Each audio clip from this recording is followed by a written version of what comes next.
How's it going, everybody? I am back to do a custom video for Farley Zimicus. I believe that's how you pronounce the name. I hope I pronounced that right, Farley. If I did not, you can let me know about that and I'll do my best to correct it in the comment box for you, right? I don't like messing up people's names. So let's get into it. Farley, Happy New Year, everybody, by the way. You know, I hope everyone enjoyed bringing it in, you know, whether you celebrate or you don't. Happy New Year. It's a number game, all right? If you're watching this video, you probably care about numbers in some type of way. So Farley wants to know about Virgo Moon, Cancer Ascendant, and Pisces Sun. I like this combination. Let's start with Cancer Ascendant, okay? That's your game face. That's the energy that's going to be protecting your creative and visionary Pisces over there, right? So what's going to happen here, I'm going to start off by saying this. Don't be too committed to putting all of your energy and initiative into building a home. And the reason why I say that is because the times are changing drastically and rapidly. You know, sometimes people can go in because, you know, that Cancer energy is really going to be focused on a home and family members. It's going to be something that you probably can't help. So, you know, you might have this goal to say, you know, I'm going to do it for my family. I'm going to do it for my dream home and things of that nature. And, you know, these are the times where Airbnb is around. You know what I mean? And it's like, you know, most people will go spend $500,000, spend $500,000 on a house. And then it's like, you get it. And your family members are like on this new wave of freedom and so many opportunities, and it's like you don't really have any more family members around. They're all on their cell phones and on their iPads and stuff like that, and you're like, what did I do this for, you know? So now you got a dog in a mansion, and it's like, okay, you know, what I do, rent some rooms out. And I'm not saying that to be funny, I'm saying that to be real, like for real, you know what I mean? So why do I say this? Because Cancer Ascendant energy is there, and Cancers want a home. I don't know one Cancer that I know that does not want a dream home. It doesn't matter what they have to do to get it, they have to have that home. And I know you're not a Cancer, I know you're a Pisces. However, that Ascendant, you filter the world through the eyes of a Cancer.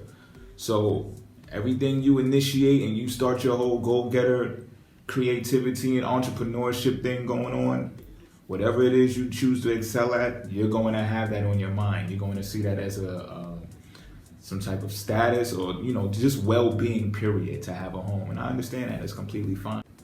You're right. Keep that in mind, right? So you got Cancer in the first house, right? Which is great because there is cardinal energy there for a cardinal sign. And you're going to start off projects here. You're going to put a lot of energy into this because it's the first house. And you're going to address this situation as a singular entity, right? You're going to take on probably take on a lot of projects by yourself, right or wrong. And you probably feel that you will carry the weight for you and your family when it comes down to it, because you know you have the ability to achieve, and you know you definitely have the ability to obtain finances, income, revenue, whatever you want to call it, all right? This is a money sign. This is money energy when Cancer is in this house. What happens here is, though, Cancer Ascendant is going to have some type of control over the way they do things, or there's going to be some conflict with completing the goal. And that's where your Pisces Sun comes in to balance this out, because this is why I say this is a great placement, because you have the initiator over there in the first house, and you have the finisher over here in your Sun, because Pisces deals with the 12th house energy, right? So you have the cardinal energy inside of the first house. However, it's going to focus on matters that are relative to home and the family instead of things that are relative to the first house, or at least the heaviest emphasis, right? So you're dealing with the angular houses here, which is the first house, the fourth house, the seventh house, and the 10th house. So you're going to be looking to achieve things to fill up your fourth house. And for the most part, you know, you have to go strong. You know, you have to go hard for this type of achievement, because, you know, homes are not cheap, pretty much, right? So here you have a goal, which is good because it's of high value. So let's not take that marker out of the equation until we actually get there, because it's all about the journey. Don't forget it's about the journey. So, okay, now you have the Pisces sun over there, which is balancing things in the ninth house. It's in your ninth house, Pisces. So this vision of Pisces, right, that you may have conflict with because you have a Cancer ascendant, because they are the go-getters, they are the initiators to go out and use that leadership cardinal quality, and the Pisces is the dreamer light in the background type of energy, and that's where the conflict may come, but that's where Pisces wisdom is going to be able to nudge the Cancer energy and say, listen, you move on things pretty quickly and based on instinct alone most of the times, when, you know, we need to know if my vision is going to work, and we may need some type of plan in order to do so. Of course you do, right? Well, sometimes, you know, because Cancer energy sometimes does not have a plan at all. They just go out and they do it, and they, you know, whatever happens afterwards, they deal with it that way.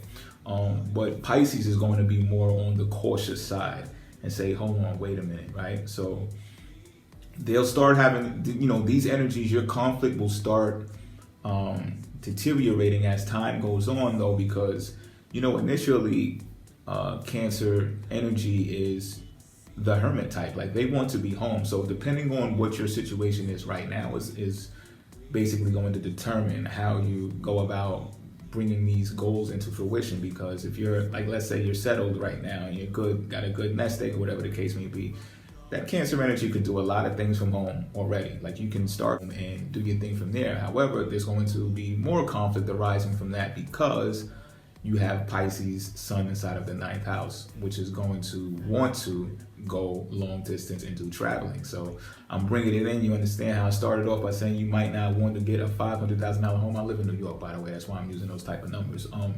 And this is because, you know, that Pisces sun is going to really want to travel. They're going to want to see the world. And this may, you know, ninth house goes into 10th house. So this may have something to do with your career. You may be setting up. So you may even, you know, take some type of classes or courses, foreign. You might study foreign languages. You might do journalism or something, you know, photography that happens on the other side of the world. You may want to do a documentary out of nowhere, something like that, creative type of thing. And, you know, that's where Cancer ascendant is going to have to say, okay, listen, I know I'm a go-getter. I know I can go out and do the thing. Let me come out now. And this is good because Cancer, as Cancer matures, right? Cancer energy, rather, they know that it's better to move sideways instead of darting into things, because Cancer energy likes to come in at the right time so that they can time things and wait until things are, you know, like, have the best deal presented before they present themselves. I've seen it happen, right? So that's good. Now, I'm not saying you can't have it all. You definitely have the placements to have it all, to have a huge home at home and to travel abroad and have huge homes all over the world. This type of energy is here, right? My thing is this, though. You got to keep a close eye on the Cancer energy, because sometimes the Cancer energy has no filter. What I mean by that is they'll get involved in things that do not necessarily benefit them. And this is even when they become wiser and older. They are so inclined to taking action and doing the things that they feel that they need to do. Like, Cancer energy is needy. And I don't mean needy as like, you know, help me out, like beggar type needy. I mean needy as in they need emotional security, they need financial security, they need security, they need everything. And when they have it, they don't know, they feel like they need some more, and they need some more, and then they need more, because if they don't, then they're going to lose the lead some type of way, and they can get involved with some things that are not beneficial to them because of that. So, you know, the Pisces sun is going to be aware of this, especially as you mature, and you're going to look at it like, okay, you know, what is the best way, or are we advancing? Pisces sun is going to say, are we advancing in the things that we're doing, or are we doing this thing repetitive again, the same thing over and over again? Because you got to understand, Cancer energy, Cancer is ruled by the moon. The moon is based on repetition, not like Saturn is though, but it's based on quicker repetition. And sometimes you can get addicted to those habits that you participate in from infancy up till now. So this is where Virgo moon comes in, and it's fantastic because Virgo moon is the key to keeping these energies grounded, because there's two water signs and all it is flow. There's no real energy that says, okay, look, we got to keep our feet to the ground because this may happen, or this has the potential to happen, and this is happening over there, that's happening over there, so we need to go this way, right? And Virgo moon is going to do that, and there's going to be more help with the Virgo moon Pisces sun combination, because Pisces deals with the 12th house energy, which is based upon completion. So they are together going to look at the Cancer ascendant energy that you utilize to create your projects, to initiate the things that you want to do in life, and say, is this working? Is this best for us? And is it good for our well-being altogether, right? And that Virgo moon is going to be analytical and critical of how this completion turns out, right? So you can look at the cycle of the moon. Every time the moon comes around, and Virgo is going to take a check in that 12th house and say, with Pisces sun, and say, okay, well, what worked, what didn't work? How do we feel about what happened, and how do we not feel? Because sometimes that Cancer ascendant energy can fail at something and then be upset about it to the point where they want to lash out in some type of way. It doesn't have to be violent. It doesn't have to be, it could just be in a way of expressing an attitude, or taking the wrong energy out on other people, or, being emotionally hurtful to other people and stuff like that. And, it has nothing to do with the actual event that took place. So what Virgo moon needs to do here, your Virgo moon needs to, when you analyze, the Cancer energy is going to get cool points and be happy with the things that did work well, if and only you continue to do those things. And what you need to do here is follow the result. So whatever's going on in the first house, where the Cancer energy is, you follow the result that was successful from the 12th house when you initiate it all over again, and things will be great. So to wrap this up, right, it's really going to come down to, like, I know I always say that the ascendant protects the sun sign, and it's true. In this situation, the sun sign is going to have to be there for the ascendant when the ascendant crashes, because, and I'm not saying that you're going to experience, I'm not wishing any failed experiences to you or any bad experiences to you. What I'm saying is, when things don't go according to what you feel should happen, because that's that Cancer energy, the way that you feel things should go, don't be so upset by that you lash out in a way that is detrimental to your well-being. Keep in mind that it's all about the journey, because when you think about it, if you know any Cancers, right, they will take the initiative, and that takes a lot of heart. That takes a lot of caring about something, and usually is caring about other people. And, not for nothing, that's a courageous thing to do, is to be the lead-off man, to be the first person, or the lead-off woman, be the first person to strike. So you got to keep that in mind. You scrape your knees, you get back up. And when I say, be supportive with the Pisces sun, and then it's about the mission, it's about the journey, make sure that there's some advancement going on there. There has to be advancement, and that's how you protect the Cancer ascendant, because Cancer ascendant will keep on being repetitious and repetitious. You'll notice that the Cancer ascendant will have you doing the same thing over and over and over again. And that is more than likely why those crashes come, all right? It's fluctuation. Just think about it as the stock market. Reflect on any time in your life when this has happened, and you can understand exactly what I'm saying. And your Virgo moon is going to make you want to give service to people. If I were you, I'd go for entrepreneurship. This is the great place for entrepreneurship, and you have Aries in the 10th house.